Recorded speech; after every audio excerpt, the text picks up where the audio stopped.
right, so this morning we woke up and Willie is in reflection from last night. We take him outside for free play. Free play is the opportunity for them to use the restroom. It's the opportunity for them to get that physical element that they need in their life. So it can look like different things, but the only thing it can't do is break the rules. So if I'm outside on leash, just allowing him to use the restroom, I'm not allowing him to drag me around.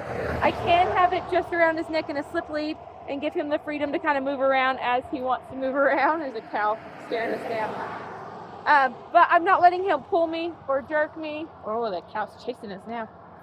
So I'm just going to give Willie little flicks. I know he's nervous about the cow, but he needs to understand that I got him. He doesn't need to worry. His stress needs to be. Just give him those little flicks as we walk forward. There, he did a good shake off. So he can't break the rules. He can't jump on me. He's still not going to bark, anything like that. But it's his time to get that physical exertion. So sometimes, for me, it is him just being in the backyard. Oh, here, he's throwing a little fit. He's going to just lift the cow. So I'm going to lift up the weight of an apple. Oh, and we have dogs barking. So you can see he's just kind of throwing a fit. I lift up the weight of an apple so that bum goes down. And then as soon as his bum goes down, I release that pressure. Right there, we just had a lot of emotions. We had the cow chasing us. We have this dog over here barking at us. We have the big trucks coming by. So you can see we're in a high distraction area. So again, he stood up and it wasn't time. Lifting up the weight of an apple. You can hear him whining because he wants to play with the dog. And he's just overly stimulated. So this is a great time to do that reset, to do the zigzags, whatever I need. But if he throws a fit, I always go into... Well, I have two options. We either go to a quick pace walk to pull him out of the fit, or we do a reset. For Willie, I've found the resets really helping. I'll scoop my hand down so you can see it in the video. They help him kind of collect himself a little bit more. So I just go into that reset mode. So where I lift up the weight of an apple and have him put his bum down. And then as soon as his bum goes down, I will release that pressure. There's going to be times where he's overstimulated like he was just then, and we actually want to expose him to that. We want him to get used to it because I want to be able to take Willie to a parade and there'd be kids screaming and candy flying and Willie just be calm, cool, and collected right beside me.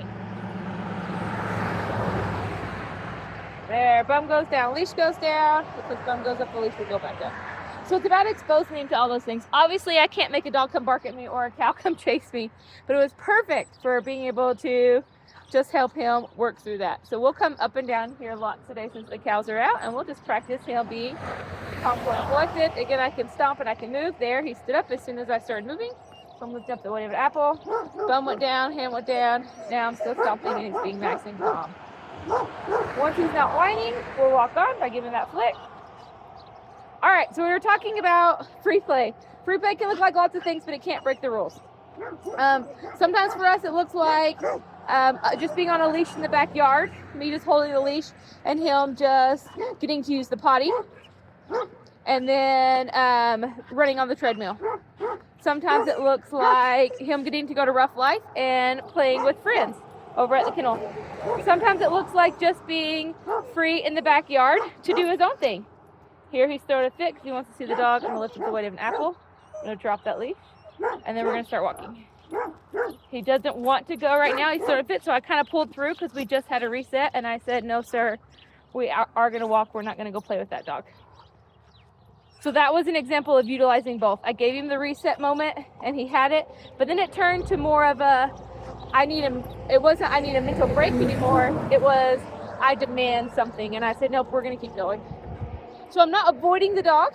You can see I'm actually walking back towards again. I'm just going to go back and forth, but I'm wanting Willie to be calm, cool, and collected. I'm going to use some of my zigzags coupled with my flicks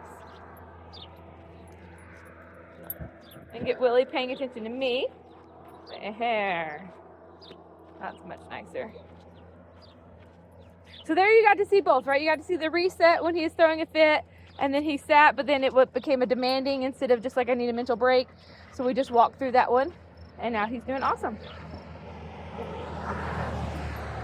All right, sorry we keep interrupted by all these awesome learning opportunities. So deer hang, free play, it can look like lots of different things. But the main goal is they're getting their wiggles out. They're getting that physical exertion without breaking the rules. That doesn't mean that it's going on a run next to a bicycle.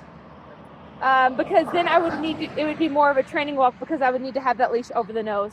If I'm just using a quick potty break in the backyard, the leash is just in a slip lead and I'm actually not moving. I'm just giving him a little bit of leash. It kind of looks like this. So if I wanted him to be able to use the bathroom, I extend the leash. I let him do his thing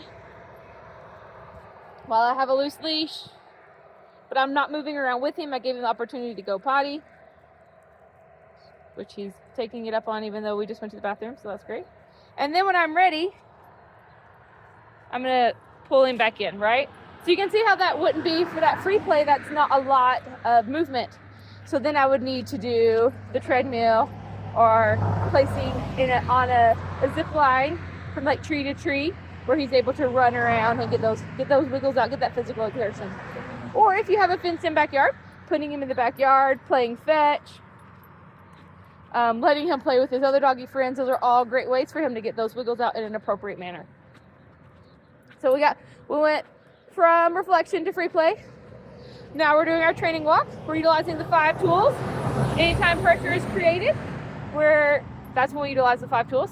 Again, my shoulders rolled back, my hands by my back pocket. And then after this, we'll go back to the bed. We'll have more energetic chaos happening in the home. So we can practice, maybe we'll throw some balls around the house. We'll have our dogs walk around the house so that we can cause more chaos for that bed and then back to reflection.